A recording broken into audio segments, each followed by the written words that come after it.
ಪರಮ ಪವಿತ್ರವಾಗಿರ್ತಕ್ಕಂತಹ ಭಾರತ ದೇಶದಲ್ಲಿ ಒಂದು ಲೌಕಿಕ ವೈದಿಕ ಅಂತ ತಗೊಂಡಾಗ, ವೈದಿಕದಲ್ಲಿ ಸಾಕ್ಷಾತ್ ಹಂಸನಾಮಕ ಪರಂಪರೆಯಲ್ಲಿ ಬಂದಿರತಕ್ಕಂಥ ನಮ್ಮ ಮಂತ್ರಾಲಯ ಪೀಠಾಧಿಪತಿಗಳಾಗಿರ್ತಕ್ಕಂತಹ ಪರಮ ಪೂಜ್ಯ ಶ್ರೀಪಾದಂಗಳವರು. ಆದರೆ ಲೌಕಿಕದಲ್ಲಿ ತಗೊಂಡಾಗ ನಮ್ಮ ಸನಾತನ ಹಿಂದೂ ಧರ್ಮದ ಪೀಠಾಧಿಪತಿ ಅಂತಂದರೆ ಅದು ಮಂತ್ರಾಲಯ ಪೀಠಾಧಿಪತಿಗಳು. ನಮ್ಮ ಹಿಂದೂ ಧರ್ಮದ ಕಾಳಜಿಯನ್ನು, ಸನಾತನ ಧರ್ಮದ ಸಂಸ್ಕೃತಿಯ ಕಲೆಯನ್ನು ಉಳಿಸಿ ಬೆಳೆಸುವುದರಲ್ಲಿ, ಪ್ರಚಾರ ಮಾಡುವುದರಲ್ಲಿ ಅದು ನಮ್ಮ ಮಠ ಮಂತ್ರಾಲಯ ಮಠ ಬಹಳ ಮುಂದೆ ಹೆಜ್ಜೆಯನ್ನು ಇಟ್ಟಿದೆ ಎಂಬುದಕ್ಕೆ ಸಾಕ್ಷಿ ಯಾರು ಅಂತಂದರೆ ನಮ್ಮ ಪರಮಪೂಜ್ಯ ಶ್ರೀಪಾದಂಗಳವರು. ಅದರ ಮುಂದಿನ ಹಂತದಲ್ಲಿ ಅವರ ಯೋಜನೆಗಳನ್ನು ನೋಡಿದರೆ ನಮಗೆ ಬಹಳ ಆಶ್ಚರ್ಯ ಆಗ್ತದೆ.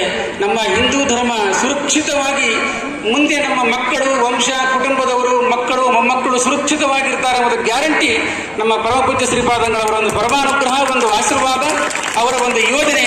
ಅಂತಹ ಗುರುಗಳ ಅಮೃತವಾಣಿಯನ್ನು ನಾವೆಲ್ಲರೂ ಕೇಳಿ ಧನ್ಯರಾಗೋಣ ಅಂತ ಹೇಳ್ತಾ, ಪರಮಪೂಜ್ಯ ಶ್ರೀಪಾದಂಗಳವರು ನಮ್ಮೆಲ್ಲರನ್ನು ಕುರಿತು ಅನುಗ್ರಹ ಸಂದೇಶವನ್ನು ಕೊಡಬೇಕು ಅಂತ ನಾನು ಅವರಲ್ಲಿ ಪ್ರಾರ್ಥನೆಯನ್ನು ಮಾಡ್ತಾ ಇದ್ದೇನೆ.